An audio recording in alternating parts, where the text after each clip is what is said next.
I'll ask the first question. Excellent. Perfect. Okay. And you've had plenty of time to check on your Blackberries to see what the answer was. So when did we open our first store in Gainesville? Somebody has to raise their hand, though. 68. Close. 59. Closer. 65. 60.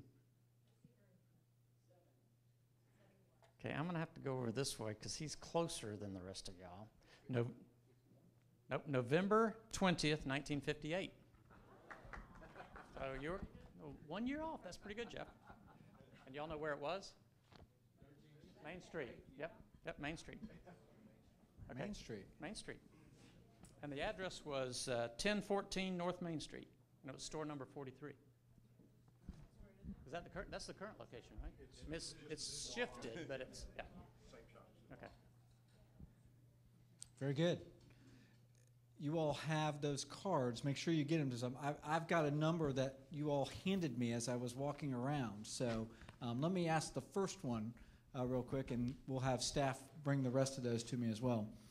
What kind of pressure does Publix feel from big box retailers like Walmart and Target starting groceries? And what kind of changes have you made in reaction to that or to stay ahead of that curve? It's interesting because a lot of people don't feel we do compete with Walmart, but that's our number one competitor. It used to be Winn-Dixie, and everybody knew that. It was the Davises against the Jenkins, and we duked it out. But now it really is Walmart is our number one competitor, but we compete with anybody that sells food. So we're not only competing with CVS and Walgreens and Whole Foods and Fresh Markets and all those, but we're competing with Subway and McDonald's and Kentucky Fried Chicken. That's right. Home Depot sells water. I mean, it's amazing. So what we have to do is, and as Dwayne mentioned, we have tried some things that were kind of food related, but got us away from our core. And so we're focused back on our core, which is serving you in our stores. Dwayne did mention, because he wanted to get to the questions, but we've just started a curbside program. So we have a curbside program in Tampa and in Alpharetta, Georgia, where we're trying that to see if maybe that's a big draw where people with sick children or too rushed or whatever, and for $7.99 can get an order. They can go online and order it and then pick it up at a designated time. Anything you want to add? Okay, next. Okay, next. We got two of these. What is the origin of the name Publix? Publix Paramount Movie Theater was a closed-down theater in Winter Haven, Florida, and Mr. George liked the name of it. And so he took it. They were in existence up through the 40s or the 50s. I've got something on my notes that tell the history of Publix Paramount, but you could Google it and get the same stuff I got. But it was a closed-down movie theater. Gotcha. Next one is someone who says, maybe you were too early with online shopping. Will you try it again? Please, I will use it. It says. That's what everybody said. You never know. You never know. Yeah, we never say never. We used to say we'd never open on Sundays. Remember those days? But to that point, we had done a lot of studies.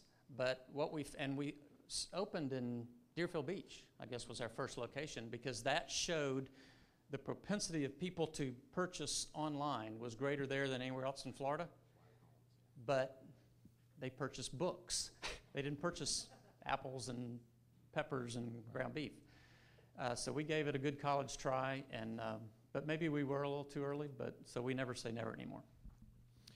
So along those lines, you all kind of gave a little glimpse into the black box of how you come up with ideas, but what is the process that you all use to come up with those new ideas? And this is, for instance, how did the idea for apron recipes, and how did the whole apron program and other programs that you have, how did those ideas come about? If we told them, we'd have to kill them, wouldn't we? I was going to say, is there any retailers in We study the market. We send people out all over the world to look at things. We try to steal great ideas from other people. You'll notice we're in our own cheese now.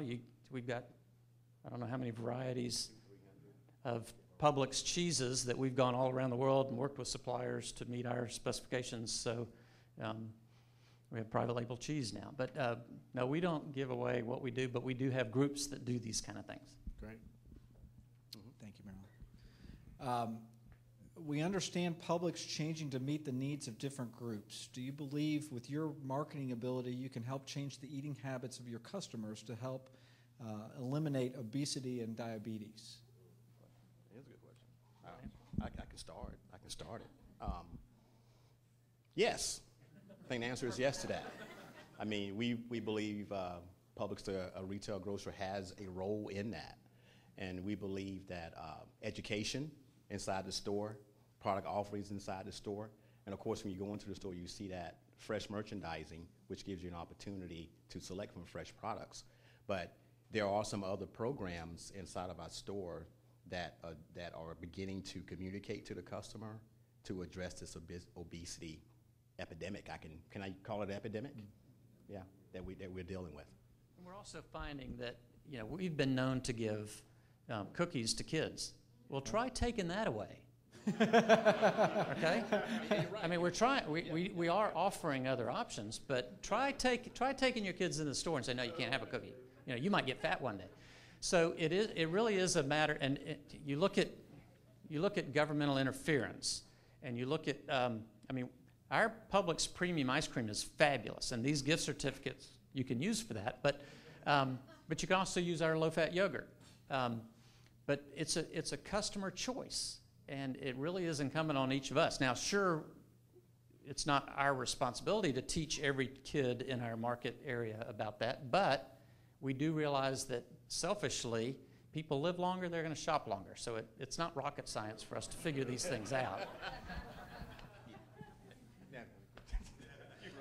So here's an editorial comment with a question. It says, it would be pleasurable if all stores had the same arrangement. Why is each store differently arranged? I think Dwayne kind of covered For those that. of us who, yeah. I mean, he kind of covered that. I think it depends on the community, and we really try to market it towards the community that they're serving, which is a 3 to 5 mile radius. Now, also, we've got 35,000 items in a typical store, and each of you are probably guilty of saying, I want X, which maybe is a new product. And so you've got the P&Gs of the world and Hunts and everybody else coming up with new, improved versions of items or new items, and they come to us, and we got to get them on the shelves because you got the coupons. And so really, I mean it in jest, but it is serious, that when we change the store, it's because of you. You've asked for more items, you've asked for different items, and so to fit those onto the shelves, we have to move things around. And so that's why we move things, but also it's basically because we kind of cater to that specific demographic around the store. Gotcha.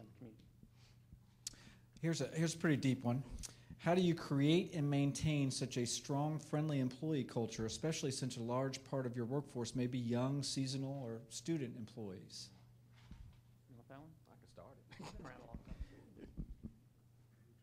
Well, it's not rocket science.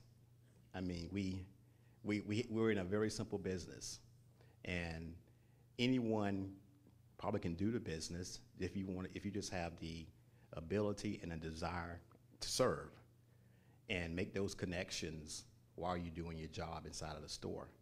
So I think I kind of said it earlier, if I understood the question correctly, Brent, is that it just kind of happens. There's a lot of training on customer service inside of the stores. There's a lot of reminders of the culture of Publix, what Mr. George's foundation that started this and why he started this corporation. And so we are tasked with keeping that legacy alive. And so hopefully those experiences, for instance, when I was in your office on Tuesday, Brent, the young lady at the reception desk told me that her mother, for a long time, shopped at the Publix on Main Street, her store. Her store, until she passed away. But she continues to shop there, and she just raved about the service, the care she receives on each and every visit. So I'm hopeful all of you receive that. I'm sure y'all Publix shoppers. I'm hopeful you all receive that same or have that same experience each time you visit us. I think part of why we are different is that we own ourselves. So, we give stock to our associates every year, plus they can purchase it. And it's a very liberal policy of how much they can buy. And we're evaluated quarterly by Raymond James, and so it's all kind of done. We're following the stock market and also what our competitors are doing and what we're doing. And so, and we only pay a dividend once a year, and June 1st is a very happy day for a lot of us that have been around a long time. But it's this culture of ownership. My dad used to tell me that, you know, when I had to buy my first bicycle, I treated it a lot better than the bikes he bought for me. You know, I brought it home at night. And so when you own it, and sometimes it takes a few years for some of our associates, especially the younger ones, to get it.